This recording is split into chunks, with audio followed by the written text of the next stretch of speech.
Hi welcome back to our channel. இன்றைக்கி நம்ம பார்க்க போகிறது டாடா இன்ட்ரா V50 LNT தான் பார்க்க போகிறோம். LNTன்னு சொல்லும்போது இது வந்து நைட்ரிக் ஆக்சைடை ரொம்பவே ஒரு பொல்யூட்டன் ஃப்ரீயாக மாற்றக்கூடிய ஒரு டெக்னாலஜின்னு சொல்லலாம்.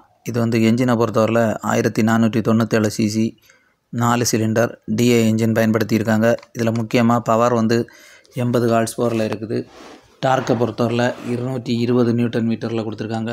வண்டியில் முக்கியமாக சொல்ல போனால் க்ரோஸ் வெயிட் அது வந்து 2930 kgயில் இருக்குது. வண்டி ஸ்டைலிஷாக இருக்குது, மாடர்ன் ஸ்டைலில் இருக்குது. பேலோட பொறுத்தவரை 1500 kg ஏற்ற மாதிரி கொடுத்துருக்காங்க. அடுத்ததாக பார்த்தோன்னா கியர் பாக்ஸ் 5 ஃபார்வர்டு ஒரு ரிவர்ஸ் கியர் கொடுத்துருக்காங்க. நெக்ஸ்ட்டு முக்கியமான விஷயம்னு சொல்லியாச்சுன்னா நமக்கு வந்து பேட்ரி வந்து 70 AH டைப்பில் கொடுத்துருக்காங்க. ஸோ நல்ல பவர்ஃபுல் பேட்ரி தான். ஃபியூல் டேங்க் அதே மாதிரி தான் பாலியூரேத்தனில் கொடுத்துருக்காங்க. 35 லிட்டரில் கொடுத்துருக்காங்க.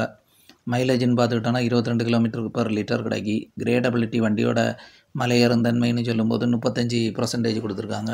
லென்த்தை பொறுத்தவரை 4734 mm. அடுத்ததாக விட்த்து வந்து 1694 mmல கொடுத்துருக்காங்க.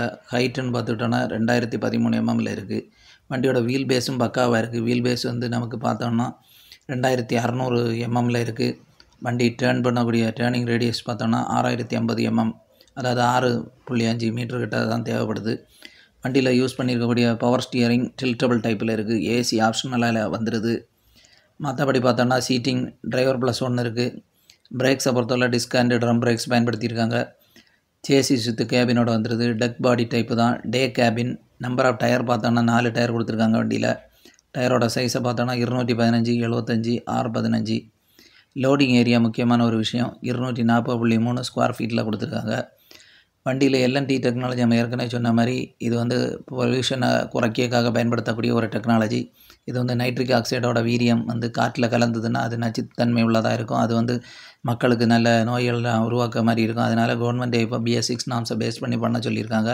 ஸோ அதனால் இந்த NOx டெக்னாலஜி வந்து ரொம்பவே யூஸ்ஃபுல்லாக இருக்கும். LNT டெக்னாலஜி BS6 நார்ம்ஸை பேஸ் பண்ணி தான் பண்ணியிருக்காங்க. ரொம்ப பொல்யூஷன் ரொம்ப லெஸ் லெவலில் தான் இருக்குது. இது சூட்டபுளாக இருக்குது. எல்லா விதமான ரோடுக்கும் ஏற்றதாக இருக்குது. முக்கியமாக வண்டியில் ரொம்ப அதிக ஸ்டெபிலிட்டி இருக்குது. நல்ல டியூரபிலிட்டி அது எல்லாமே இருக்குது. டாட்டாவோட பில்ட் குவாலிட்டி தெரியுது வண்டியில். முக்கியமாக இதில் லெஸ் சர்வீஸ் காஸ்ட்டுன்னு சொல்லலாம். வண்டியில் முக்கியமாக சர்வீஸ் காஸ்ட்டு தான் ரொம்ப குறைவாக இருக்குது. அதனால் வண்டி ரொம்ப எக்கனாமிக்கலாக இருக்குது. வண்டியை பொறுத்தவரை ஈஸி EMI ஆப்ஷன்லையும் கொடுத்துருக்காங்க. ஸோ ஈஸியாக யார் வேணாலும் வண்டியை வாங்குகிற மாதிரி தான் ப்ரொவைட் பண்ணியிருக்காங்க. அதுக்குள்ள ஆப்ஷன்ஸ் எல்லாமே இருக்குது. வண்டியில் அடுத்ததாக பார்த்தோம்னா முக்கியமாக விண்ட்ஸ்க்ரீன் நல்ல பெருசாகவே கொடுத்துருக்காங்க. டோர் ஹேண்டில் எல்லாமே ஸ்டைலிஷாக இருக்குது. மாடர்ன் ஸ்டைலில் எல்லாமே நல்ல வெஸ்டர்ன் ஸ்டைலில் தான் வண்டியை டிசைன் பண்ணியிருக்காங்க. வண்டியோட கிரவுண்ட் கிளியரன்ஸும் நல்லா இருக்குது. முக்கியமாக வந்து இந்த வண்டியில் மற்ற விஷயங்கள் எல்லாமே பக்காவாக இருக்குது. முக்கியமான விஷயம்னு சொல்லியாச்சுன்னா வண்டியில் உள்ள கேபின் தான். இன்டீரியர் கேபின் வந்து நல்ல இட வசதியோடு இருக்கனால காற்றோட்டமாக இருக்கும். ஏசி வண்டியும் இருக்குது. ஸோ இன்றைக்குள்ள காலகட்டத்தில் வந்து லாங் ட்ரிப்ஸ் எல்லாம் போகிறதுக்கு வந்து இந்த மாதிரி வண்டி ரொம்ப கம்ஃபர்ட்டாக இருக்குது. இன்டீரியர் பார்த்தோன்னா driver seat and co driver seat எல்லாமே ஹெட்ரெஸ்ட்டோட வந்துடுது. நல்ல குஷனிங் எஃபெக்ட் எல்லாமே ப்ரொவைட் பண்ணியிருக்காங்க. வண்டியில் மியூசிக் சிஸ்டம் இந்த மாதிரி விஷயங்கள் எல்லாமே பண்ணியிருக்காங்க. ஸோ மாடர்ன் ஸ்டைலுக்கு ஏற்ற மாதிரி இருக்குது. இன்றைக்குள்ள காலகட்டத்தில் டிரைவர்ஸ் அண்டு கோ டிரைவர் எல்லாமே விரும்பி கேட்குற மாதிரி மியூசிக் சிஸ்டம் அமைப்பு எல்லாமே கொடுத்துருக்காங்க. மற்றபடி பார்த்துக்கிட்டோன்னா வண்டியில் இருக்கக்கூடிய மீட்டர் எல்லாமே டிஜிட்டல் மீட்டர் தான். டிரைவர் இன்ஃபர்மேஷன் சிஸ்டம் எல்லாமே வந்துடுது. அதில் எவ்வளோ ஃபியூவல் இருக்குது, எவ்வளோ தூரம் போகும், பேட்ரி லெவல் எவ்வளோ இருக்குது, எல்லா விஷயத்தையும் பார்த்துக்கலாம். கியர் என்ன கியரில் வண்டி போயிட்டுருக்குது, இந்த மாதிரி விஷயங்கள் எல்லாமே பார்க்க மாதிரி கியர் இண்டிகேட்டர் எல்லாமே கொடுத்துருக்காங்க. ஸோ இன்ஸ்ட்ருமெண்ட் கிளஸ்டருங்கிறது ஒரு முக்கியமாக எல்லா விதமான வண்டியில் இருக்கக்கூடிய முக்கியமான விஷயங்கள் எல்லாமே டிரைவருக்கு தெரிவிக்கிற மாதிரி தான் அமைப்பில் கொடுத்துருக்காங்க. ஸோ இது வந்து இன்றைக்கி இருக்கக்கூடிய இதில் கார் இந்த மாதிரி விஷயங்களில் தான் இந்த மாதிரி ப்ரொவைட் பண்ணியிருந்தாங்க. இப்போ வந்து இந்த மாதிரி லோடு வண்டிகள்லையும் இதை ப்ரொவைட் பண்ணியிருக்காங்க.